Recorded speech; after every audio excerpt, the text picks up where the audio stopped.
E eu gostaria então de partilhar com vocês uma palavra que Deus trouxe ao nosso coração. E para tanto eu peço que você abra a sua Bíblia comigo, por gentileza. Prometo ser bastante objetivo. No livro de Juízes. Livro de Juízes, no capítulo 2. Juízes, capítulo 2. Do verso 6 ao verso de número 10. Você que trouxe a sua Bíblia ou tem ela no celular, acompanhe essa leitura, por gentileza. É muito importante que você traga a Bíblia para a igreja, querido. Muito importante mesmo. Não deixe de trazer Bíblia para a igreja. E eu sei que hoje nós temos ela aí à disposição, no celular e tudo, mas eu já estou quase que aposentando a minha Bíblia nos cultos que eu tenho no aplicativo do celular, porque ela estava me impossibilitando de fazer rabiscos, assinaturas e destacar textos. E aí eu voltei à velha prática e voltei a andar com a minha Bíblia de papel. Tá bom? Juízes capítulo 2, verso número 6 ao verso número 10. Acompanhe comigo, por gentileza. Diz assim o texto: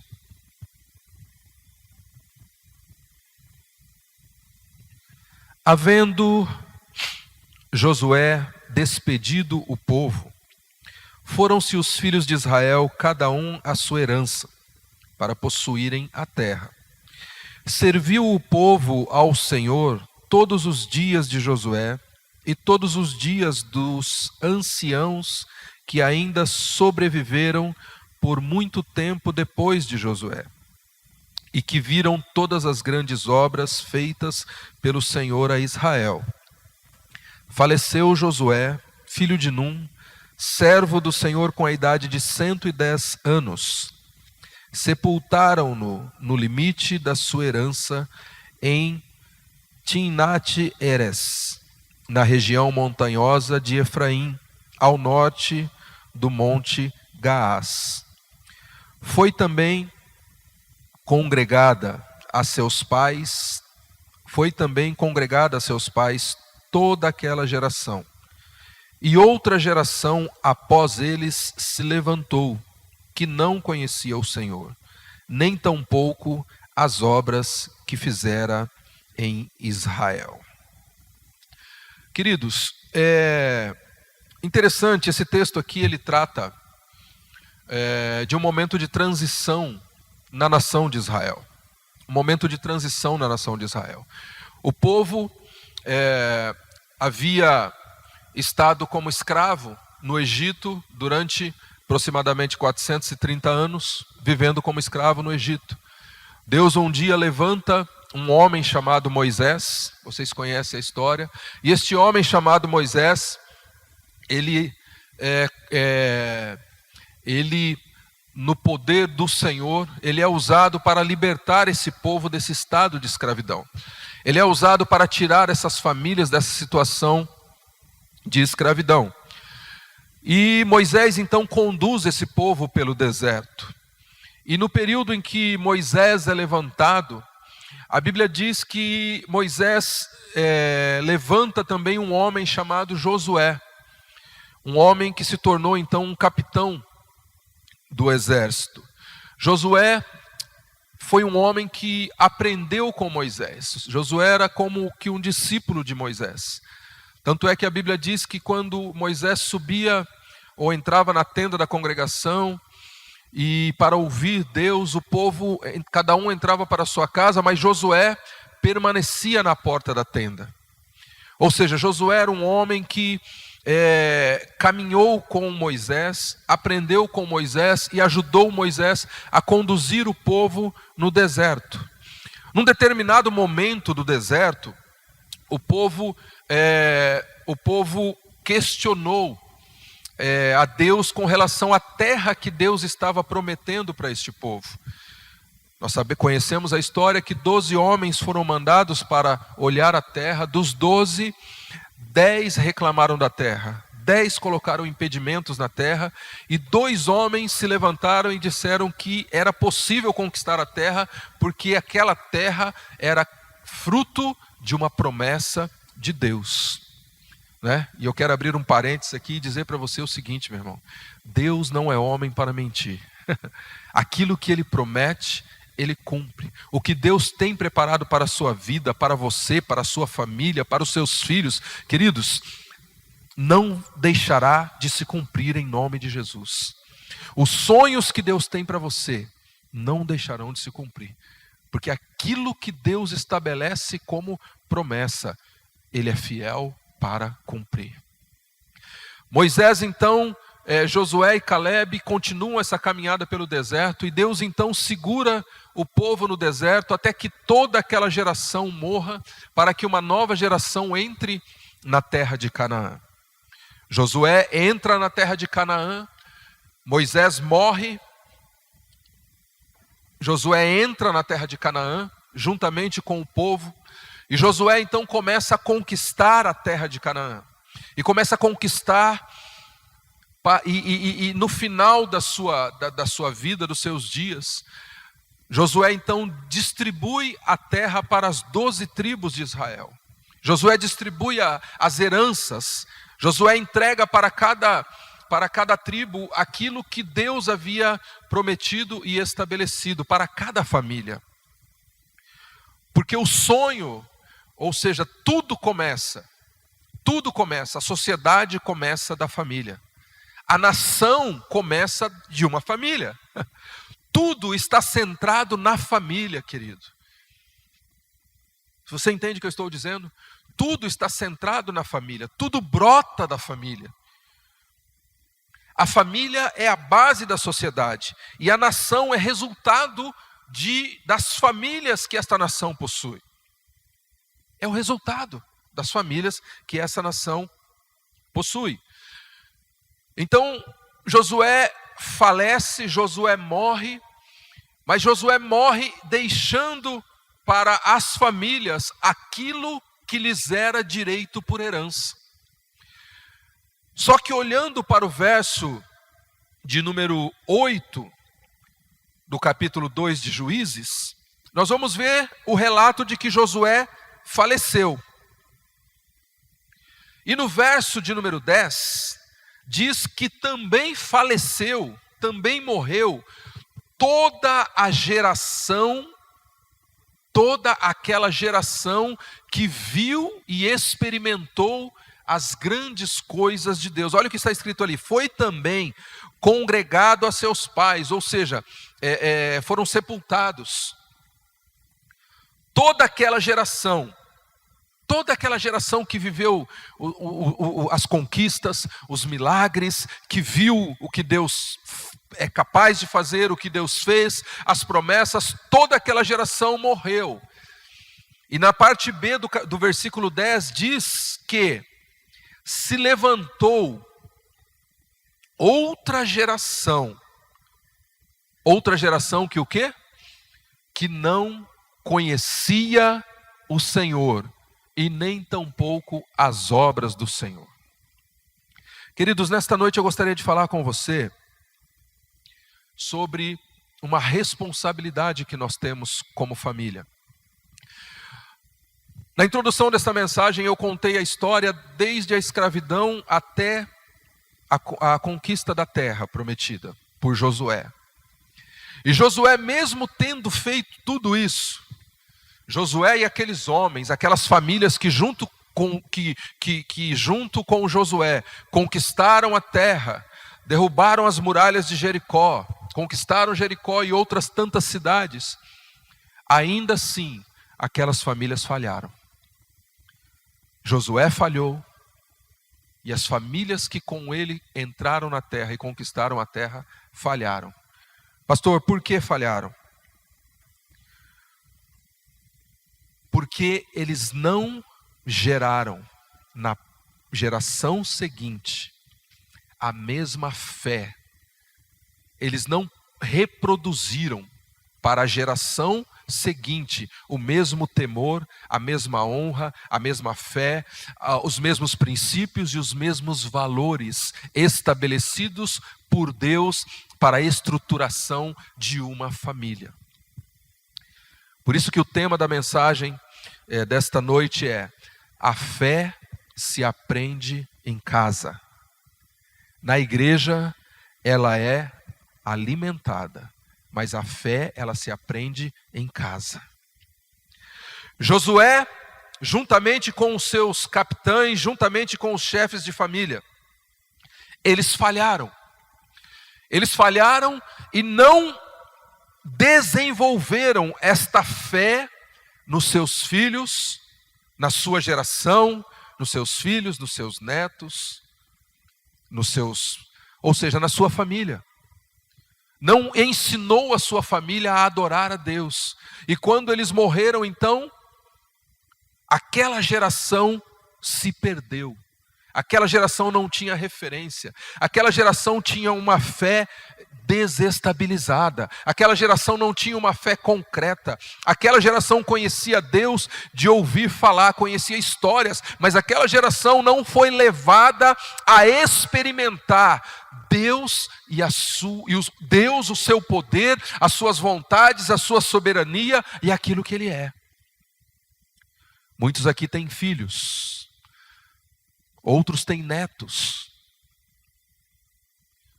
A pergunta que fica nesta noite é: como nós estamos reproduzindo ou gerando esta fé, ensinando esta fé para a próxima geração?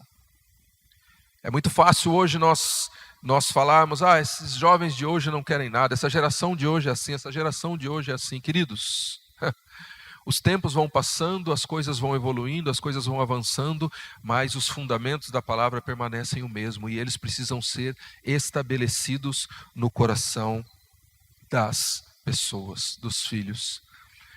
Como resultado, só para você ter uma ideia, querido, como resultado, no capítulo 2 de Juízes, você está aberto, do verso número 11 ao verso de número 15, olha o resultado de uma geração mal formada.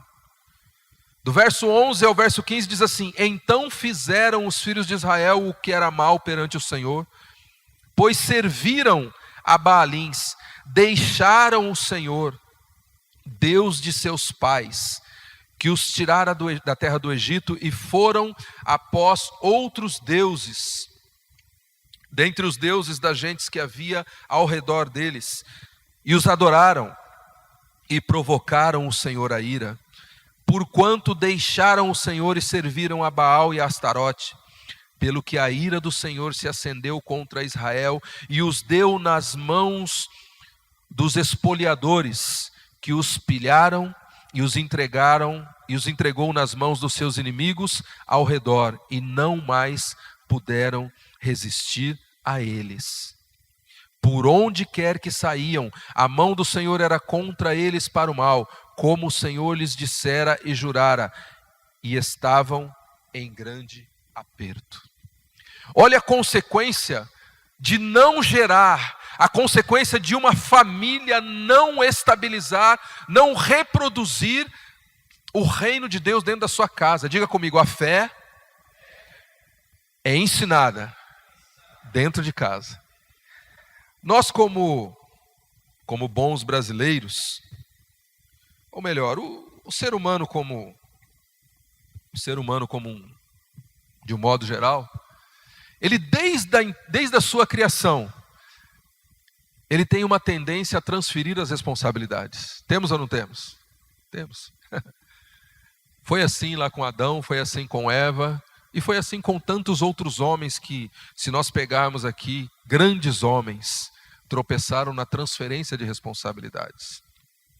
Quantos professores nós temos aqui nesta noite? Professores. 1, 2, 3, 4, 5.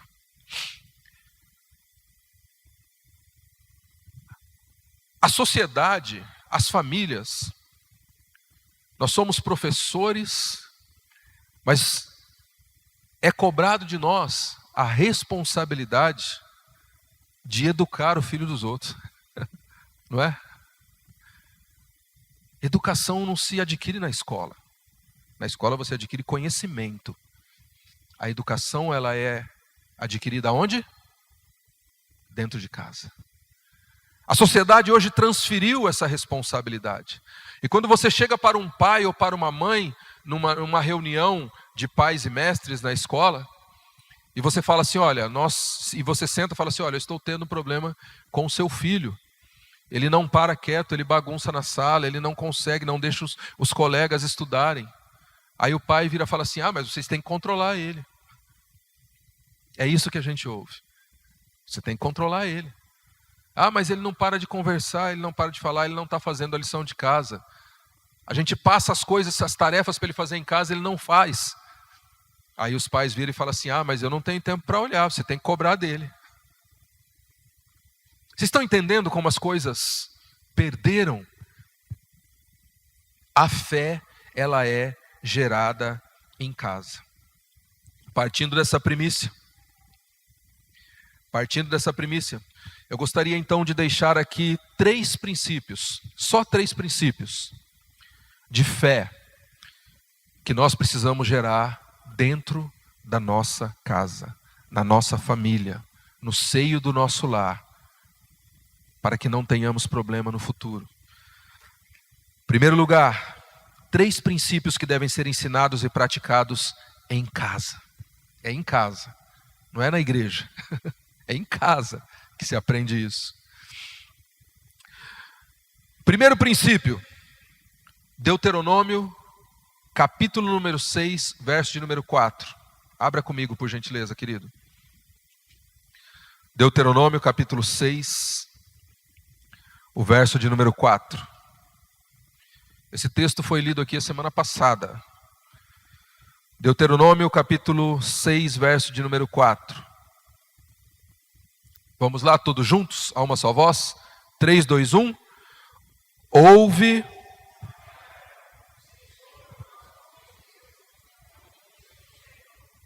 De novo. 3, 2, 1.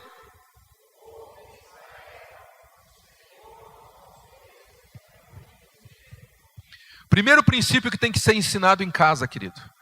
Primeira prática que deve existir dentro da nossa casa é estabelecer dentro do nosso lar, no seio da nossa família, que só existe um Deus. Um único Deus. Não tem 2, não tem 3. Só um.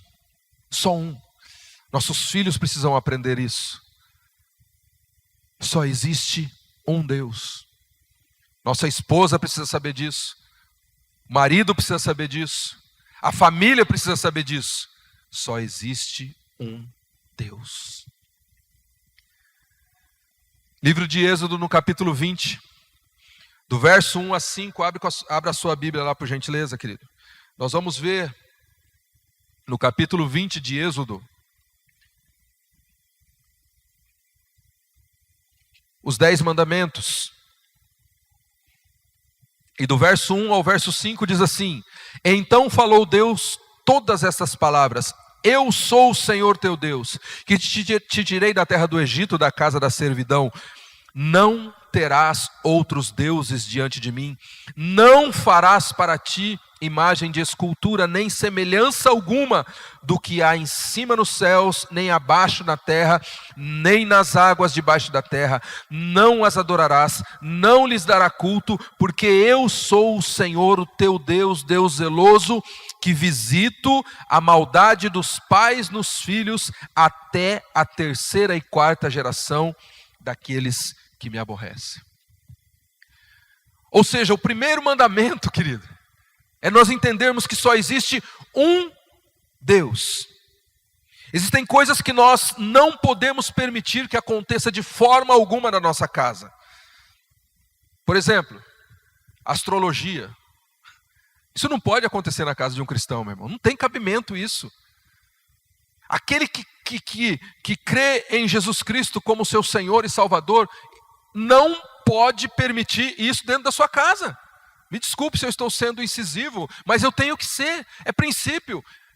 É a palavra. Não tem como.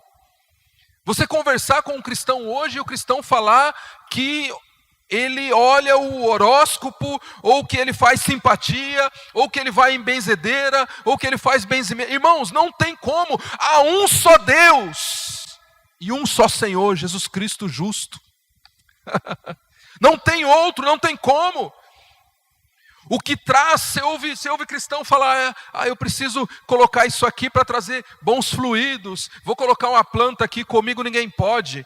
Meu irmão, para com isso. Você precisa estabelecer na sua casa que há um só Deus, um só Senhor. Quando a nação de Israel estava para sair da escravidão, Deus falou para Moisés, Moisés, é o seguinte, cada um entra para dentro da sua casa, e o que vai identificar vocês é o sangue do Cordeiro no umbral da porta. Querido, é o sangue de Jesus que nos guarda, é o sangue de Jesus que nos identifica, é o sangue de Jesus que nos sela como seus filhos, é o sangue do Cordeiro. Não é cristal, não são os bons fluidos. O que traz a presença, o que traz luz para a nossa casa é cultuarmos a Deus em família. Quer trazer bons fluidos para a sua casa? Tenha culto doméstico. Eu preciso trazer bons fluidos para minha casa, vou chamar o pastor para vir aqui orar. Não, não precisa chamar o pastor para vir orar. Comece a fazer um culto familiar na sua casa. Chama sua mulher, seus filhos, o gato, o cachorro, o papagaio, põe todo mundo lá. Fala assim, nós vamos adorar a Deus agora.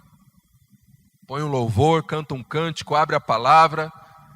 Sabe, você só sabe o Salmo 23, não tem problema. Lê o Salmo 23 com a sua família, com seus filhos.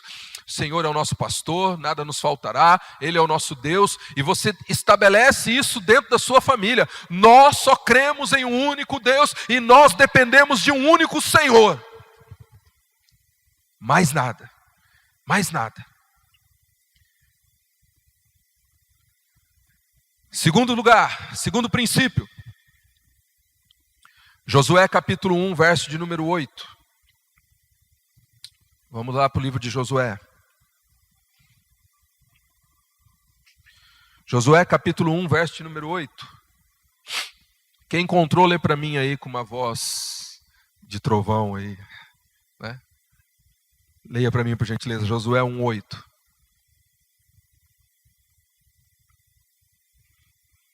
Não leia tudo de uma vez, não, um só.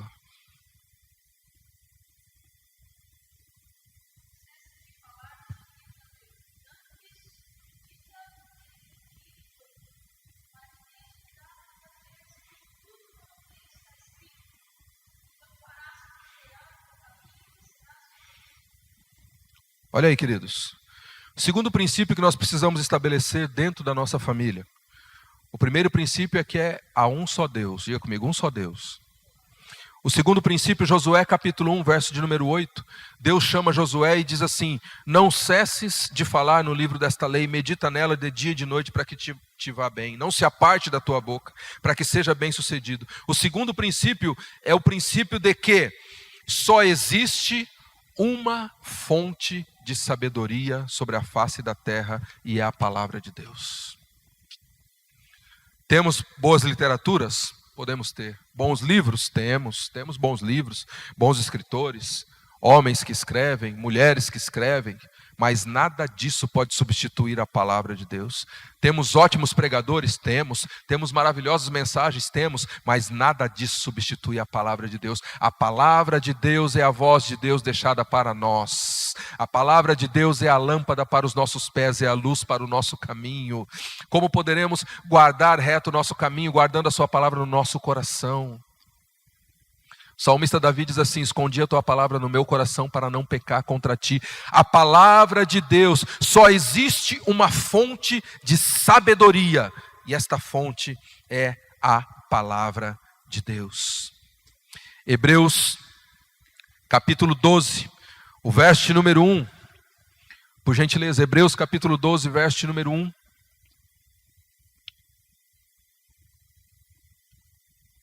Diz assim, portanto, Também nós, visto que temos a rodear-nos tão grande nuvem de testemunhas, desembaraçando-nos de todo o peso e do pecado que tenazmente nos assedia, corramos com perseverança a carreira que nos está o quê? Proposta. Ou seja, o escritor de Hebreus, ele está dizendo, querido, que nós precisamos nos desembaraçar. Às vezes, nós não estamos pecando, não estamos vivendo debaixo do pecado, não estou falando aqui que você está em pecado, mas existem situações que nos embaraçam a nossa vida. Existem pequenas coisas que nós permitimos dentro da nossa casa e se torna laço para a nossa vida. Deus falou para o povo de Israel, falou assim: olha, vocês ao entrarem na terra prometida, não se misturem com os povos daquela terra, porque os deuses daqueles povos vos serão por laço. Os hábitos daquelas pessoas vão enlaçar vocês, os costumes daquelas nações vão conseguir colocar laço nos pés de vocês. Por quê? Porque quando não há estabelecido o princípio da palavra de Deus como a única verdade, como a única fonte de sabedoria, nós acabamos nos embaraçando. É a Bíblia que nos dá condições de separar o joio do trigo, o certo do errado, o bom do ruim. É ela que nos dá o norte, é ela que nos dá a direção. Meu irmão, você quer saber qual é a vontade de Deus para a sua vida? Você não precisa procurar um profeta, você não precisa ir atrás de alguém que esteja estendendo as mãos aqui e esteja falando: eis que te digo. Você precisa abrir esta palavra, meditar nela, e você vai descobrir o que é que Deus pensa a teu respeito, quer de você e tem preparado para a tua vida. É a palavra, é a palavra, é a palavra, é a palavra. Sexta-feira nós estávamos no nosso grupo de comunhão lá em casa, e ao encerrarmos o grupo de comunhão, um dos irmãos falou assim: meu Deus, que aula teológica que nós tivemos aqui hoje. Irmão, estudar a palavra é a coisa mais gostosa que tem.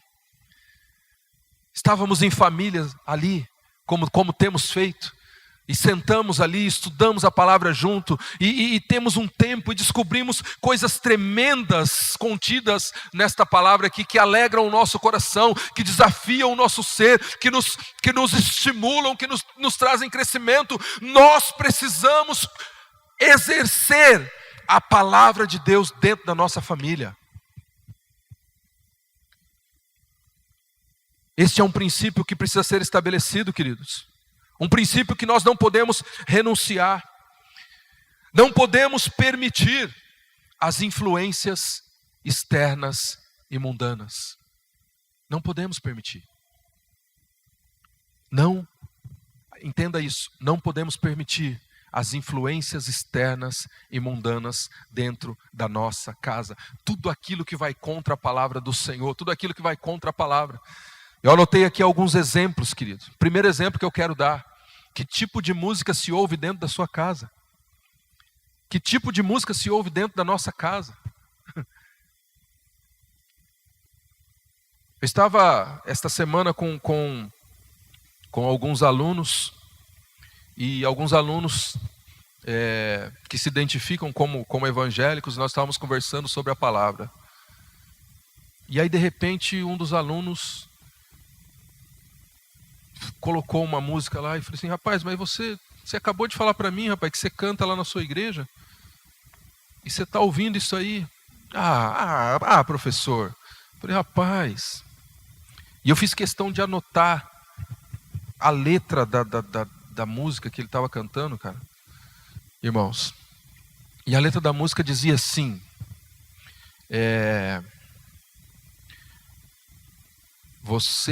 peraí que eu vou me lembrar. Você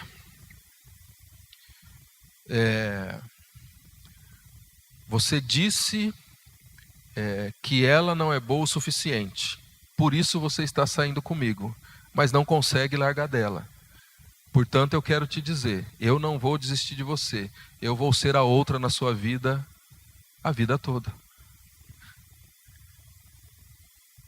Maiara e Maraísa. Vão assistir o vídeo e vamos processar. Mas é isso que os jovens estão ouvindo. É isso que está sendo permitido. Quem tem que educar os seus filhos é a palavra de Deus, não é Maiara e Maraísa. Não é Edson e Hudson, nem... Quem tem que estabelecer os princípios é a palavra de Deus. Não é a Anitta, não é o Wesley Safadão. O que estabelece para essa geração os princípios e valores é a palavra de Deus. Amém, queridos? É a palavra do Senhor. Queridos, continuando aqui, para nós avançarmos. Quando nós temos a palavra como o cerne da nossa vida, quando nós temos a palavra como o instrumento, como aquilo que denota o nosso caminhar, nós começamos então a filtrar aquilo que entra dentro da nossa casa.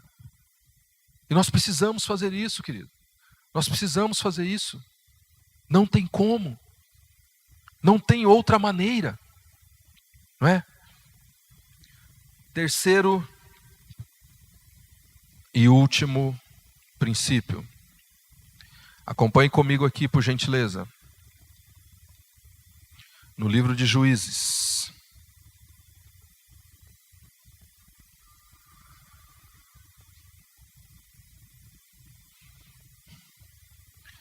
No capítulo 2, que nós lemos no início.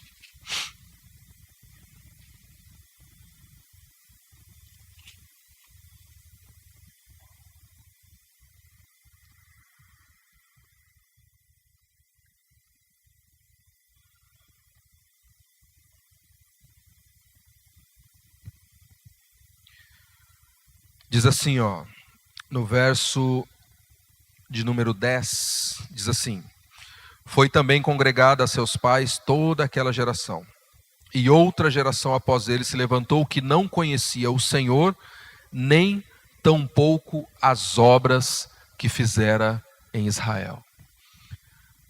Terceiro princípio que nós precisamos estabelecer dentro dos nossos lares. Primeiro, há um só Deus.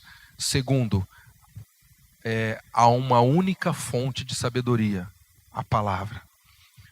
Terceiro, há um único caminho. Há um único caminho. Jesus disse assim: eu sou o caminho, a verdade e a vida. Ninguém vem ao Pai a não ser por mim.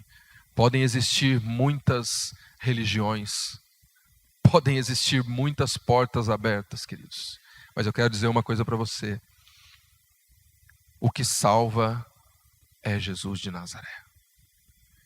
Na igreja nós desenvolvemos a nossa fé, nós alimentamos a nossa fé, mas nós precisamos entender, e nós precisamos semear isso dentro do nosso lar, que só existe um meio de chegarmos até Deus, e é através de Jesus Cristo. É através de Jesus Cristo. Queridos, eu vou falar uma coisa para vocês. Nós estamos com mais de 30 anos de conversão. Não falo isso para me engrandecer, não, pelo contrário. Eu e minha esposa. Nós já passamos, dentro da igreja, já passamos por calúnia. Passamos ou não passamos? Defamação, humilhação, constrangimento, mentiras. Mas quando você tem o entendimento que foi Jesus quem morreu na cruz por você, você não abandona a sua fé. Porque a nossa fé não está estabelecida em pessoas, a nossa fé não está estabelecida em homens, a nossa fé não está estabelecida em líderes ou placas denominacionais, a nossa fé está estabelecida em Cristo Jesus, e é isso que nós precisamos passar para a nossa geração. Não importa se estamos numa igreja com 1 milhão de pessoas ou com 3.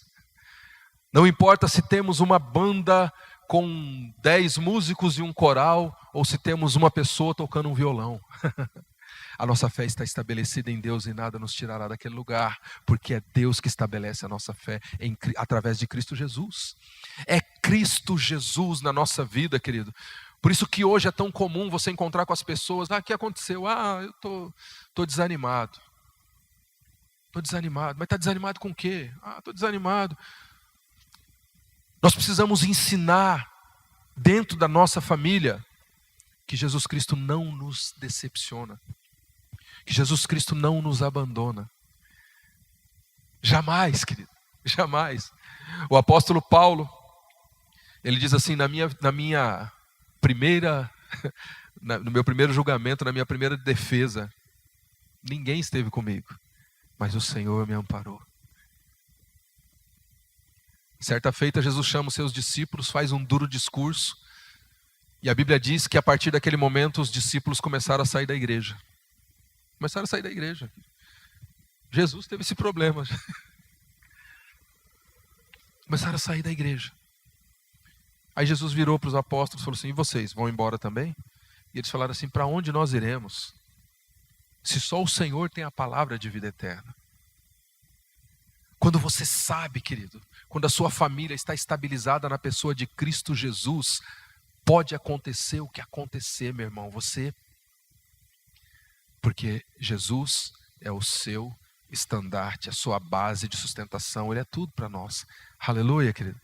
O problema, queridos, é que nós, como esta geração de Josué, ela não ensinou para a próxima geração que existia um só Deus, e que esse único Deus deixou uma única palavra, e que esta única palavra fala de um único Salvador. É isso que nós temos que estabelecer na nossa família, é isso que nós temos que estabelecer na nossa casa, é isso que nós temos que fazer no nosso lar, querido. Trazer para dentro do nosso lar estas verdades. Um único Deus, uma única palavra e um único Salvador. Este é o projeto de Deus para a nossa vida. Este é o propósito de Deus para a nossa vida. É dessa forma que nós vamos vencer. É dessa forma que nós vamos triunfar. Olhe comigo aí no livro de Juízes. A palavra do Senhor diz, querido, no capítulo 2, verso número 1, diz assim, ó, subiu o anjo do Senhor a Gilgal e a Boquim e disse, do Egito vos fiz subir, vos trouxe a terra sob juramento havia prometido a vossos pais. Eu disse, nunca invalidarei a minha aliança convosco. Eu acho tão lindo isso aqui, irmãos. Deus falou assim, olha, eu disse para vocês que eu nunca. Jesus disse assim, eis que estarei convosco. Quando? No domingo à noite. Foi isso que Jesus disse? Eis que estarei convosco no domingo à noite, até que você... Não. Eis que estarei convosco todos os dias. Todos os dias. Até a consumação dos séculos. Esta é uma promessa e Ele não invalida a sua promessa. Ao verso número 2, vós, porém, não fareis aliança com os moradores dessa terra. Antes derribares os seus altares e contudo não obedecestes a minha voz. O que é isso que vocês fizeram? Queridos, quando nós não temos estabilizado na nossa vida que há um só Deus, uma única palavra e um único Salvador, a nossa tendência é transferir o intransferível, ou seja, transferir a responsabilidade que nós temos como pais, como chefes de família, como cristãos, a responsabilidade que nós temos, nós transferimos para a igreja, nós transferimos para a escola, nós transferimos para o governo, nós transferimos para as autoridades, nós transferimos, mas a responsabilidade é nossa. A responsabilidade é nossa de estabelecer princípios e valores no seio do nosso lar. Amém ou não? Eu vim aqui nessa noite deixar esta breve meditação para o seu coração. E dizer para você, querido, que se você quer que a próxima geração sua seja uma geração melhor do que a tua, você precisa começar a estabelecer esses princípios dentro da sua casa. Aqui nos ajuntamos para congregar. Não é? Cantamos aqui hoje, né? Vem, esta é a hora da adoração. Vem dar a Ele o seu coração. A igreja reunida. Mas a igreja é resultado das famílias. Resultado das famílias. Quando o cântico diz, toda língua confessará o Senhor, para isso eu preciso ensinar isso dentro da minha casa. Há um único Senhor, um único Salvador. Porque aí quando os nossos filhos chegarem na escola, Eu me lembro quando os nossos filhos eram pequenos e eles foram estudar, desde pequeno eles ficavam numa creche. E um belo dia nós descobrimos que aquela creche era mantida por uma entidade, pelos espíritas, né, amor? Uma creche fantástica, irmãos, fantástica, mas muito boa mesmo. E era mantida pelos espíritas. E aí as pessoas vieram atrás de nós, vieram questionar, mas vocês, como é que vocês deixam os filhos de vocês lá e tal e tudo mais? Aí nós fomos procurar saber, né, como eram os procedimentos lá dentro, como que as coisas aconteciam. E aí falaram para nós que uma vez por mês, acho que era, ia um grupo espírita lá, colocavam as crianças e eles impunham as mãos sobre as crianças lá, faziam alguma coisa assim, é isso, né? E aí eu fui conversar com uma professora, eu lembro que eu fui conversar com uma professora, eu falei, olha, eu fui lá, né, estava meio irado, né? Fui lá e falei, não, e você já pensa um monte de coisa, porque a lei, porque isso, você já pensa um monte de coisa, né? Falei, vou lá conversar, tinha um bom relacionamento com a diretora da creche. Aí quando eu cheguei lá, chamei a professora, eu falei, olha, eu soube de algumas coisas assim, assim, assim, assim. Ela falou assim, não, pai, acontece mesmo, mas não precisa se preocupar não, porque a sua filha já falou que ela só acredita em Jesus, então quando o dia que eles vêm, a gente tira ela daqui e leva ela para outro lugar. Ela e mais outras crianças. Quando nós estabelecemos no coração dos nossos filhos, querido, que há um só Deus, uma só palavra e um só Salvador, o mundo não vai tragá-los. E eu libero essa palavra profética sobre cada um aqui. O mundo não tragará os seus filhos. Não tragará os seus filhos. O diabo não vai se apossar dos seus filhos. Eles são herança do Senhor e servirão ao Senhor. E você vai olhar para os filhos dos seus filhos e você vai dizer, esta geração aprendeu a servir ao Senhor. Amém? Coloque-se em pé, eu quero orar com você.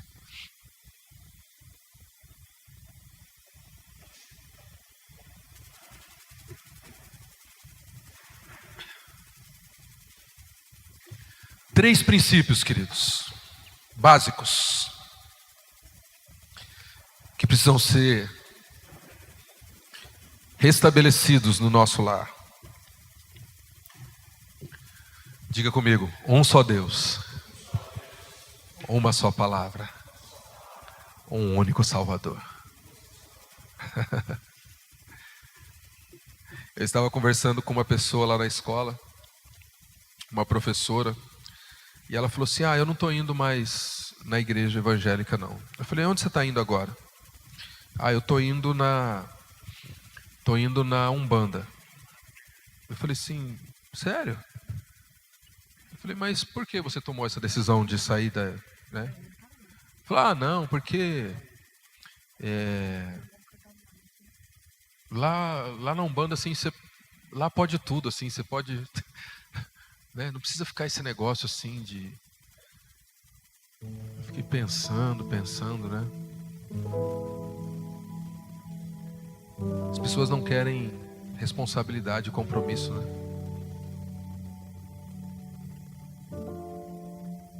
Nós somos chamados para servir a um único Deus, obedecer uma única palavra e aceitar um único Salvador. Feche os seus olhos. Eu quero abençoar a tua família, querido. Querido Deus e Pai, nós queremos te honrar nesta noite, Senhor. Senhor, nós dedicamos esse mês. É óbvio que todos os dias do ano, Senhor, são dias que precisamos dedicar à família. Mas especificamente, Senhor, nós dedicamos este mês de maio a intercedermos com mais intensidade e a trazermos, ó Deus, à luz conhecimento da Tua Palavra a respeito da família, Senhor, porque nós entendemos que É o mais importante sobre a face da terra, Senhor. São famílias estabilizadas, estruturadas, fundamentadas no Senhor e na sua palavra, Pai. Deus, nesta noite se reúnem aqui famílias. Algumas famílias completas, outras representadas. Mas todos nós somos oriundos de uma família. Não escolhemos onde nascer, não escolhemos onde crescer, mas nós podemos escolher a quem servir, escolher a quem adorar, escolher a quem estabelecer como nosso Salvador. E nós escolhemos a Ti, Senhor. Nós Te escolhemos, Senhor Jesus, porque o Senhor nos amou primeiro. Senhor, e diante desta nossa decisão de permitir que o Senhor tome conta da nossa família, nós nos apropriamos de todas as bênçãos que vêm juntamente contigo, Senhor. Adentra o nosso lar, Jesus. Toma conta de cada cômodo da nossa casa. Toma conta do coração dos nossos filhos, netos, pais. Deus, alcança toda a nossa família, Pai, em nome de Jesus. Aqueles que estão distantes, os corações que são mais endurecidos, embrutecidos, meu Deus, a Tua palavra, Senhor, ela esmiuça a pedra. Oh Jesus, não há quem possa resistir ao Senhor. Abençoe os nossos lares, Senhor. Derrame sobre nós a Tua paz, e que possamos gerar uma geração que conhece o Senhor, que ama a Tua palavra e que Te tem por Salvador. Nós oramos em nome de Jesus. Amém, Jesus.